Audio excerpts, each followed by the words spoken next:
Dear friends, in this video, I will talk about Chinua Achebe's second novel named No Longer at Ease. The book is the second succeeding part of his famous the African trilogy series. This is the book, as you can see, No Longer at Ease by Chinua Achebe. So, what is this book about?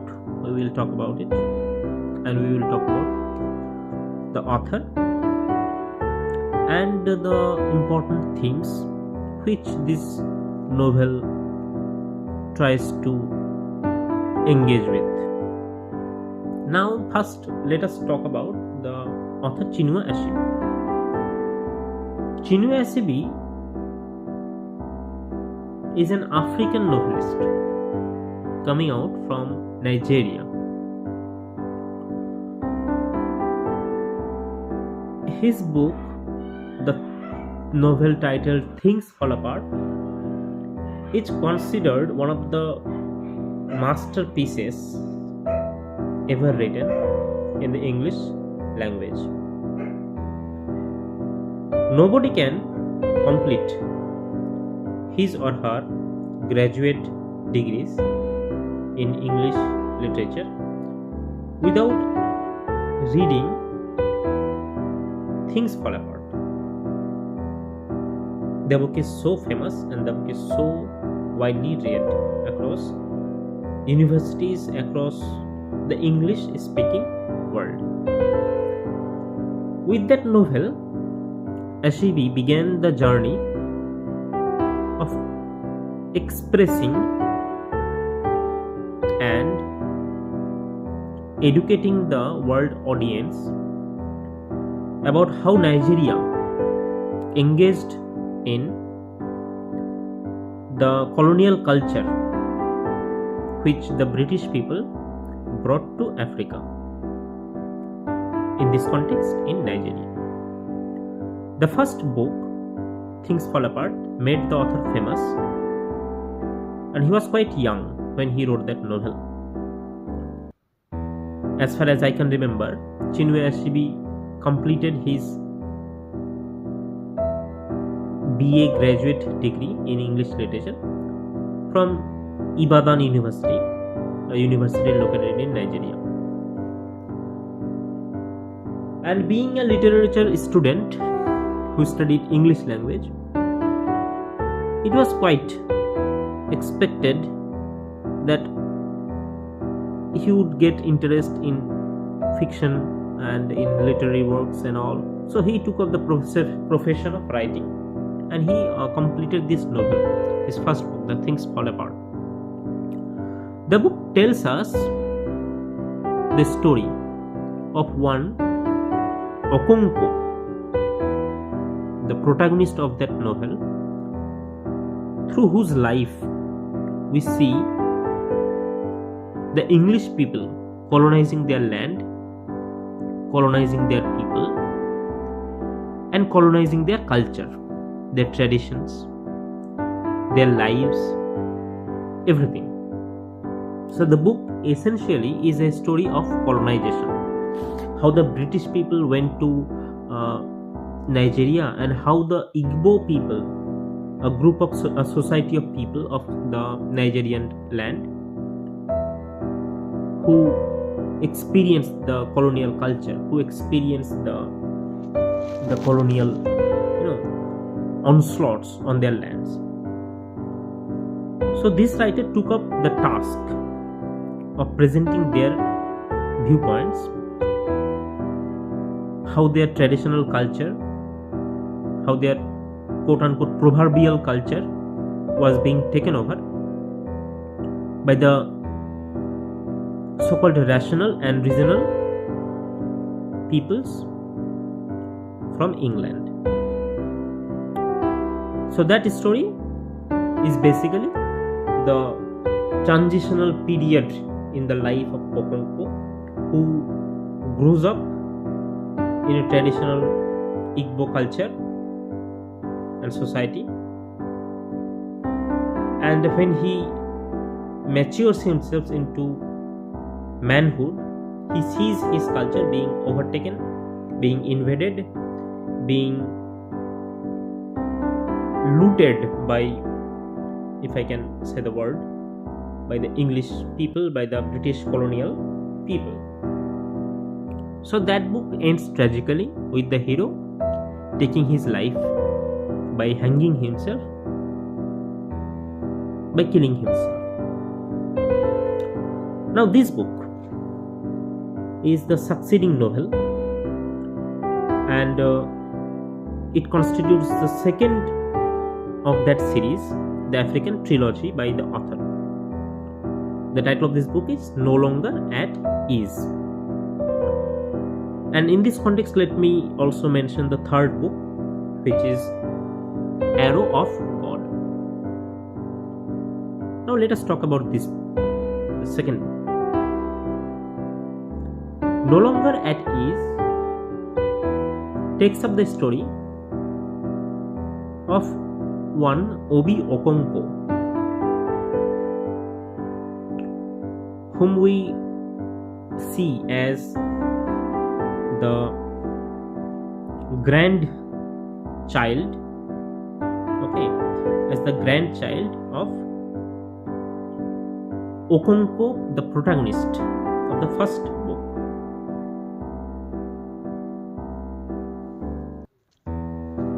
I must say that I made a mistake. It was not his grandchild but his child, so his son.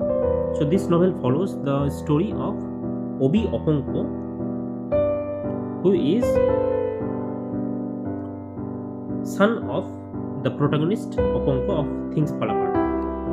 Now, Obi's father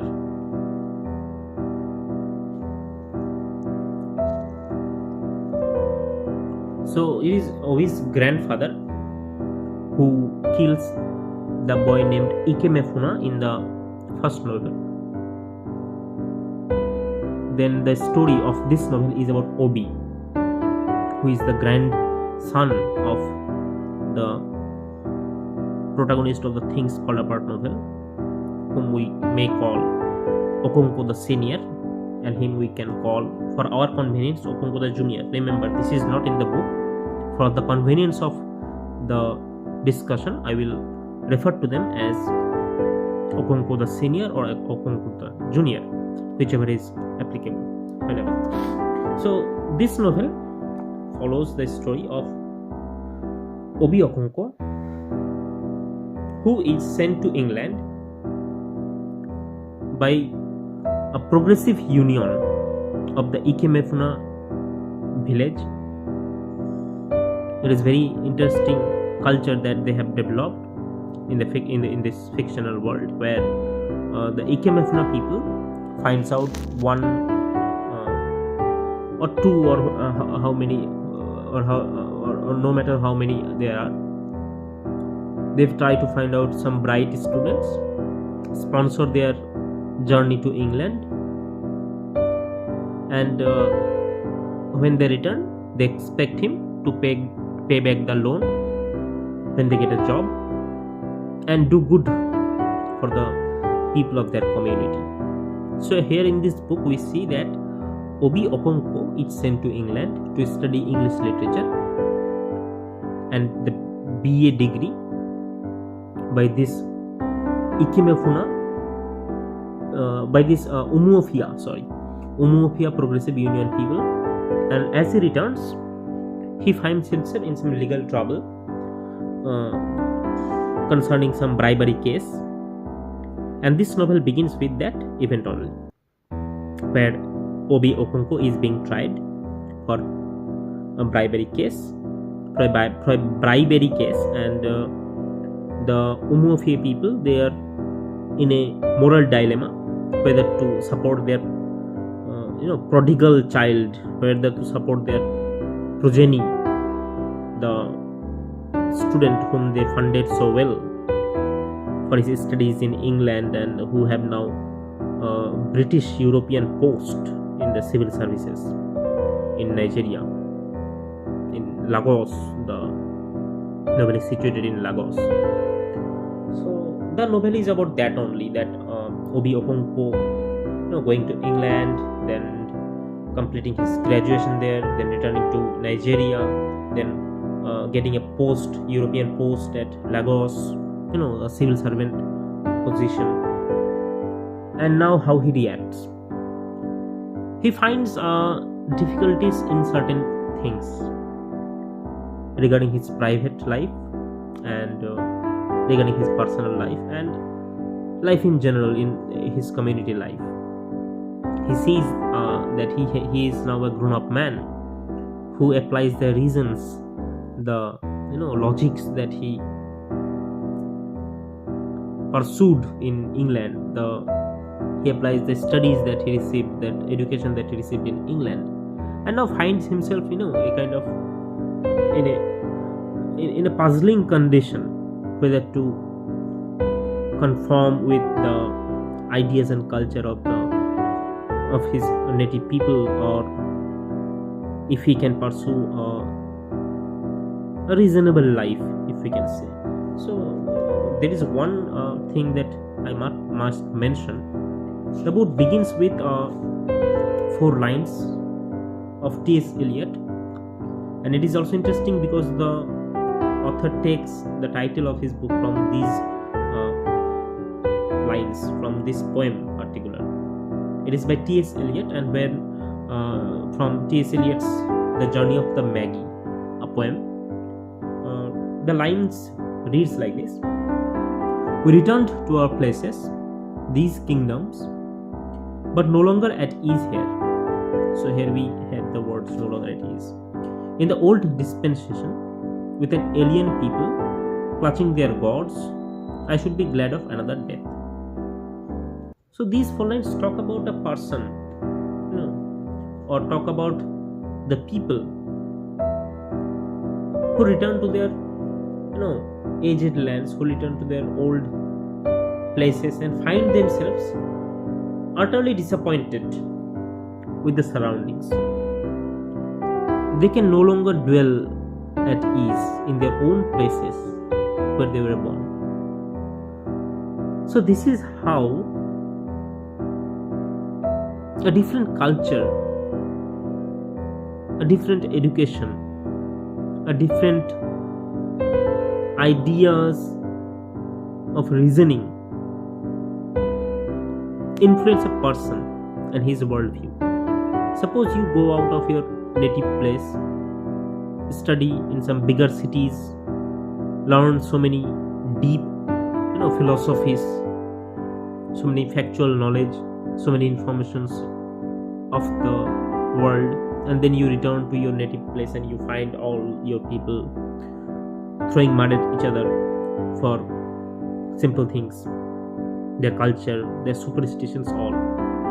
So Obi, the character here, the protagonist, finds himself in similar situations. As he returns from England, he sees that his people have remained the same. No matter whether they funded whether they sponsored his academic journey to that faraway country, he is not demeaning them, he is not belittling their contribution for him, but he is kind of no longer at ease. He is not at ease, he is not comfortable with the way he finds things at his native place. So we see him to be he in a troubled water. And we also see that he has developed a kind of mindset, of a kind of idealistic mindset that we can call an idealistic mindset, where Obi Okonko thinks that he is an upright man, he is a good Christian, he disapproves of any corrupt means of livelihood, bribery for example, in official works and all, and he doesn't approve of those things. He also dreams of having a life partner who could support his mental and household life, and he takes an interest in one girl named Clara. And in his private life also, in his personal life, we see that he finds himself in a tussle. I'll just take the example of Clara. So Obi falls in love with this girl at first sight, one may say, but soon learns that the girl is an Oshu, O-S-U, quote unquote, Osu, something that we can understand as cursed. Suppose a cursed family. So Clara comes from a family which is considered cursed. That means nobody can associate themselves with the family of Clara. So as usual, Obi's family disapproves of that marriage, and Obi thinks that these are superstitious people who does not approve of their match. He thinks that it is their just sheer superstition which is preventing him from marrying Clara. So this is one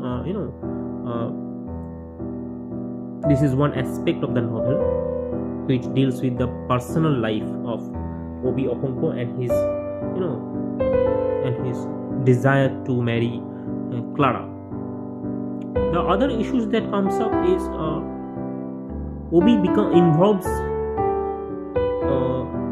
Obi gets himself involved into kind of battle, a quarrel with the very union which sponsored his education, the Umuofia Progressive Union.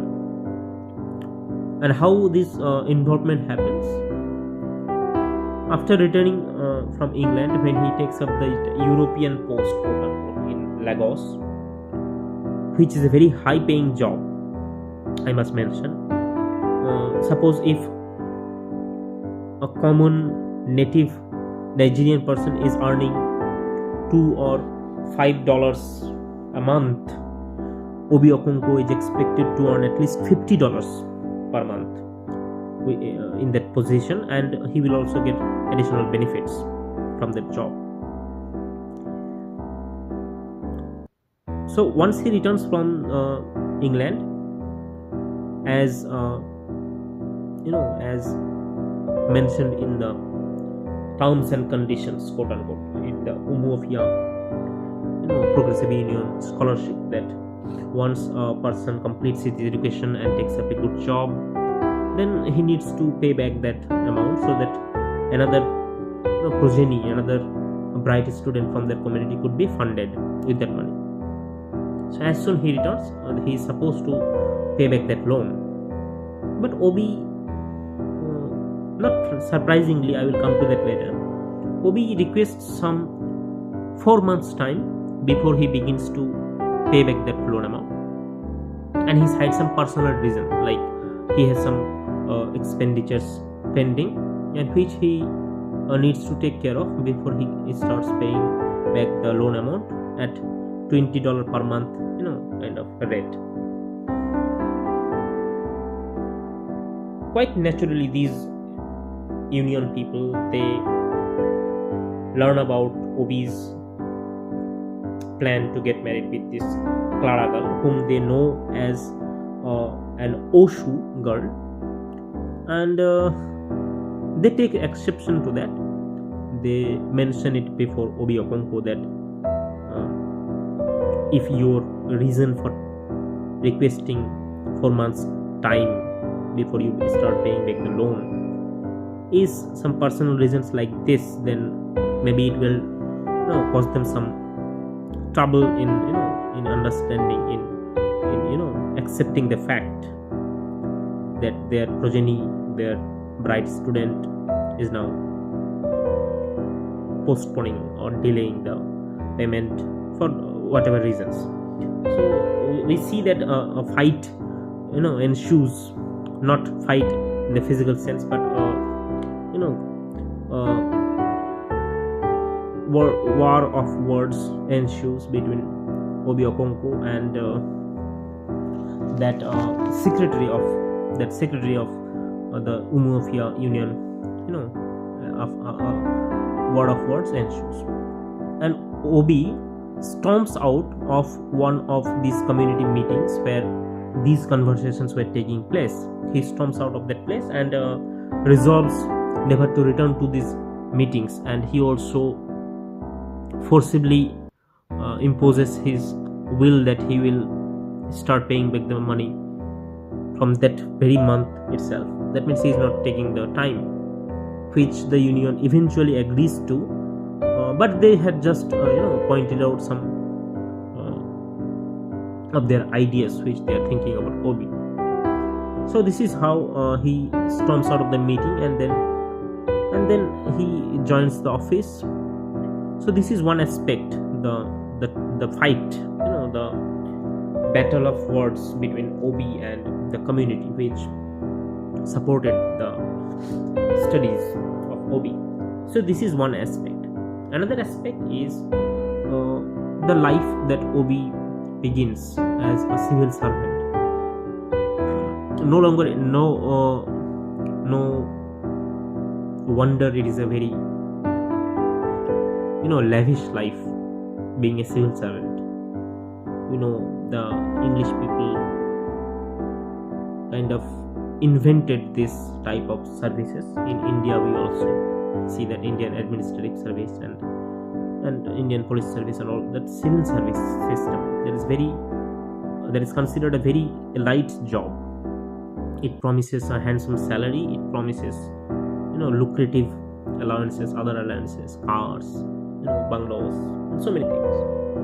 So this culture the English people brought everywhere where they went, colonized, stayed, and ran the bureaucracy. So similar thing is Nigeria also. So we find Obi to be a civil servant, and as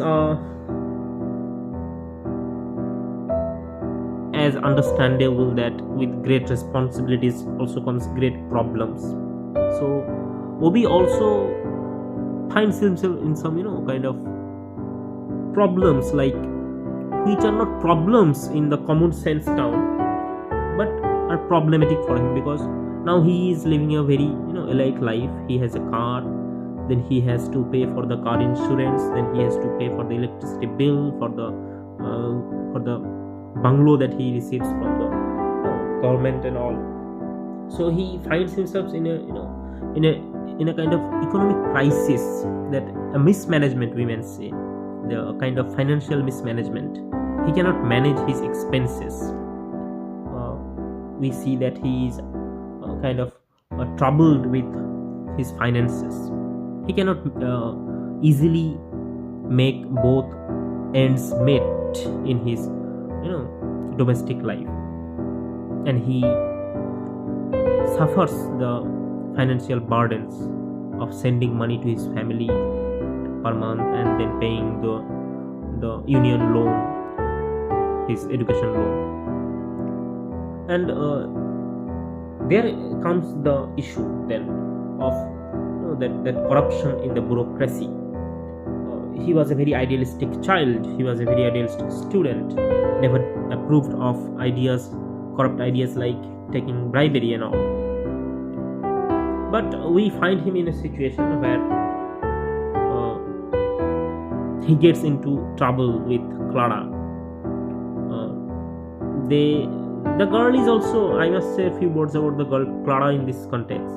That Clara in the novel is a kind of femme fatale, if we can use the literary expression. Femme fatale means women who are very attractive, who impresses the protagonist of a fictional work or a story or a novel or a poem. A girl who is very nice to see, who impresses the lover, but at the same time betrays him, at the same time kind of kills his emotion, does not evolve into that relationship, but rather betrays in an ever denial mode of betraying the lover boy. So Clara is a kind of woman like that. Obi actually is never sure whether this woman loves him or not. He cannot be sure whether this girl is most suitable for him or not. What he knows is that he likes the girl very much. He wants to marry her. But the woman, throughout the novel puts him in a dark kind of situation. Like she does not express overtly whether she actually likes Obi or not. They have their physical relationships. They kiss each other, but from it all appears superficial, even from the perspective of Obi also. So because of the romantic involvement, they get into a situation where Clara becomes pregnant, and they want that that thing to resolve into a kind of reasonable result. They want that child to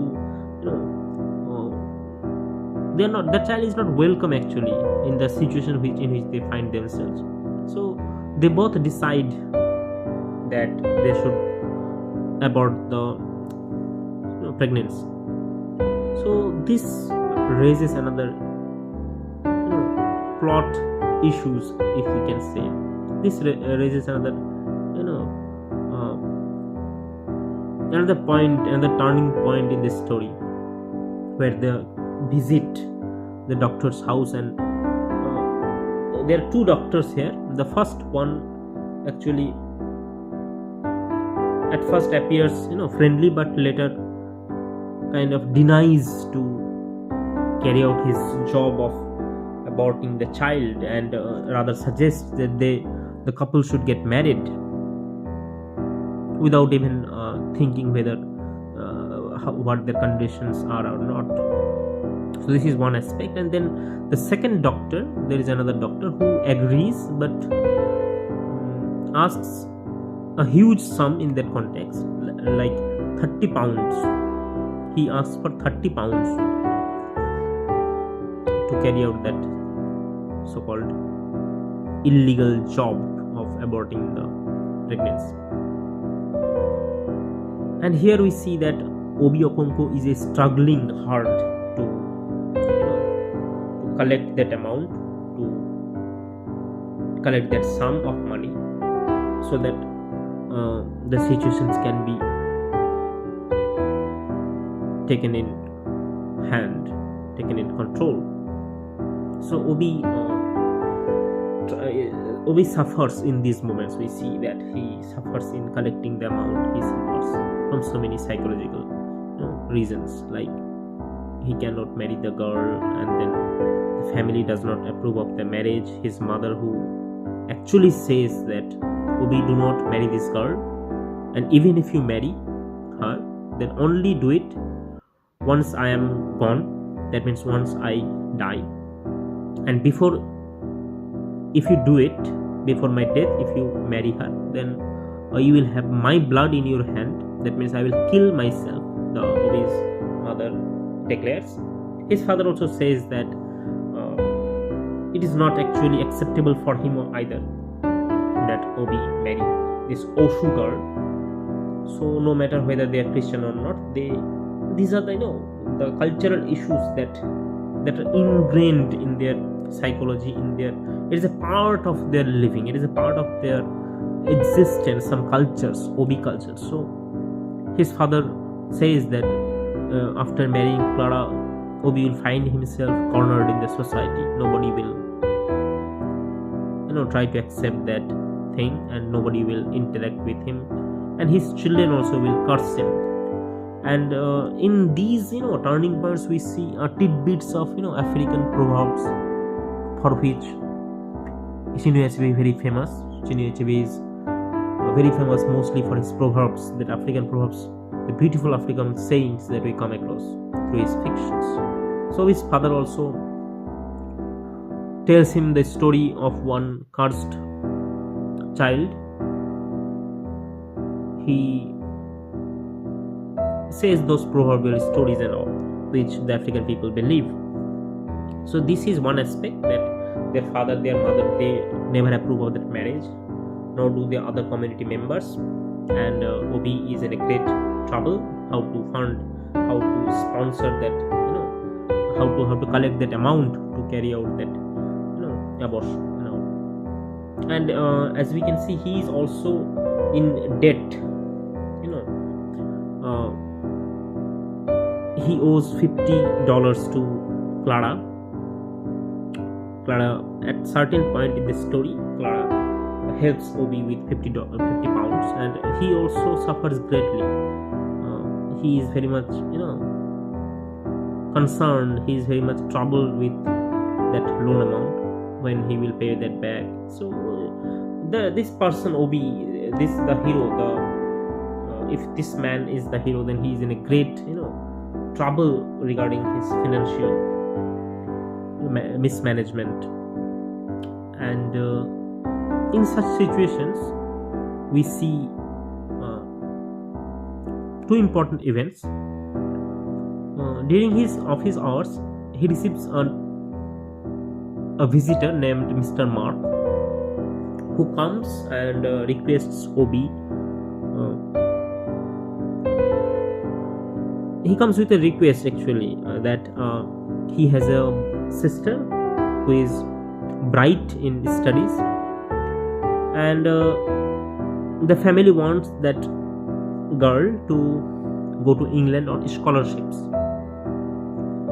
And they think, that means the Mr. Mark, the person who came to visit Obi, they think that without seeing people, they cannot secure a position, or they cannot get the scholarship for his sister. So outright, Obi understands that this person has come, the Mr. Mark has come with some shady business. That means he is in his office to give him some bribe, so that he recommends the girl's name to the selection committee.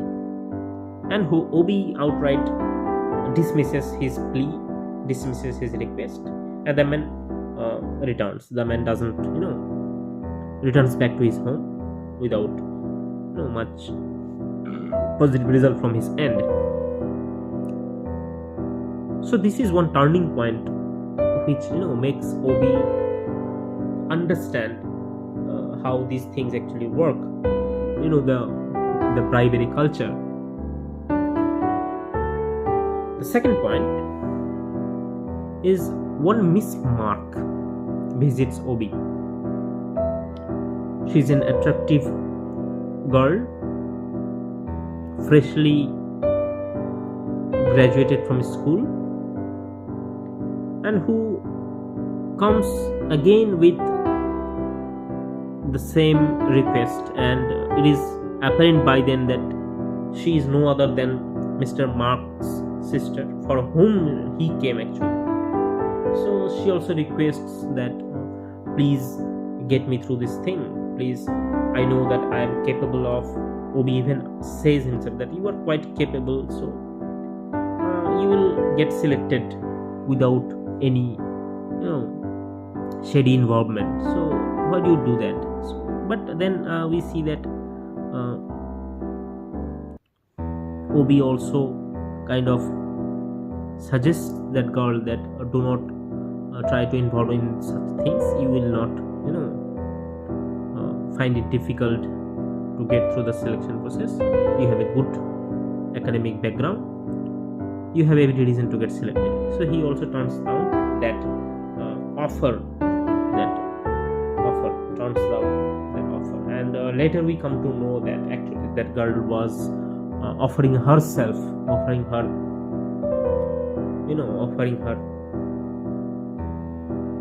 own self to Obi in return of that favor. And apparently Obi doesn't succumb to that effort by that woman.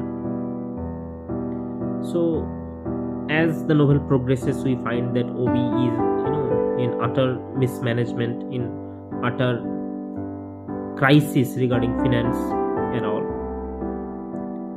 In between, we see his mother dies, Obi's mother dies, and he chooses not to go to that funeral, and he reasons that I should not spend that amount on petrol which I can send back, and literally there is no reason he sees to go back to drive to his native place. And he is also relieved by the fact that some people from that village actually comes to condole him. That actually somehow relaxes him at the same time, and also from the reader's perspective it seems a bit sarcastic from the part of those people who come to visit him. Maybe they wanted to remind him that you did not do well by not choosing to go to your mother's funeral. And it was also criticized all over the places that the funeral was not up to the mark, especially when she has given birth to a son who is in a very great elite position in the government office. So this is one crisis we see. The novel ends as we see in some business that Obi disapproved of in his earlier life. He takes a bribe. And then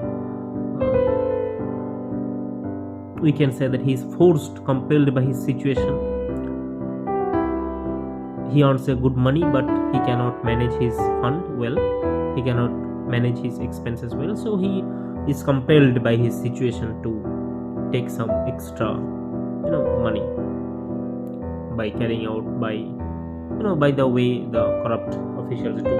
So he does that, and he gets those pangs of conscience also, because he is actually studied, is a learned person, learned in the ways of the world, but for him the ways of the world changes as he navigates through the bureaucratic life, and he gets caught at the very moment when he decides that this is the last time I'm taking this bribe. So this is quite funnily written, that he gets caught at that last bribery case, which was supposed to be the last bribery case in his work file, in his work life. He gets caught, and it was actually a sting operation that we see, that a person comes and gives him some money, returns, and soon another person knocks at his door, and he finds that another person is there with the person who bribed him. So it turns out that it was an sting operation that was carried out to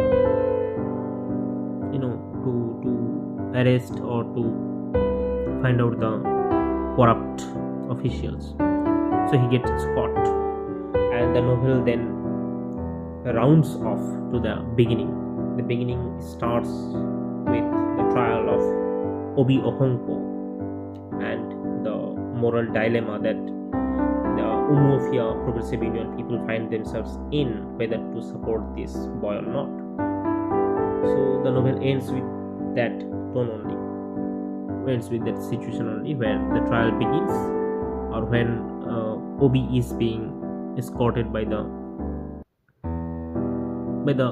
officials who come to arrest him, who come to carry out this sting operation, and people outside, they wonder why he is being arrested. The novel says everybody wondered why. So this is how the novel ends, and the novel begins in this sense. I may say that that he is, kind of, the novel begins with that trial and ends with the act of his arrest. So this is the story of that book. It is about one Obi Okonko who progresses in life when it comes to education, gets a good position, gets involved with his own people in some sorts of fight regarding his personal opinions and the opinions of the other people. He distances himself from the community of his own people. He finds himself in a limbo regarding his personal life with his relationship with his girlfriend, and then he mismanages his finance.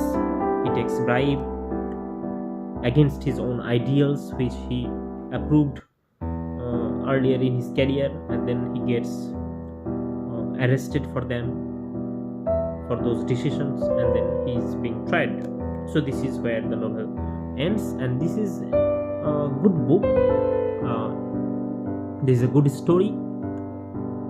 Things that you will find interesting here is an Igbo boy getting out of his community, getting out of his African superstitions community that is full of superstitions, and then goes to England, studies there. It is a good journey. His artistic sensibilities are worth noting. He writes poems, and occasionally he remembers poems. So these are the qualities that we find in the man. He is upright man. He is a good Christian. He wants to be a good Christian. His family is also they uphold good Christian beliefs. But then he finds himself in a corrupt world, a world that corrupts. Obi is a representative of those people who seek to begin with pure hearts, but whose hearts get corrupted, whose hearts are compelled to do the shady business, to comply with the system. Obi represents them all.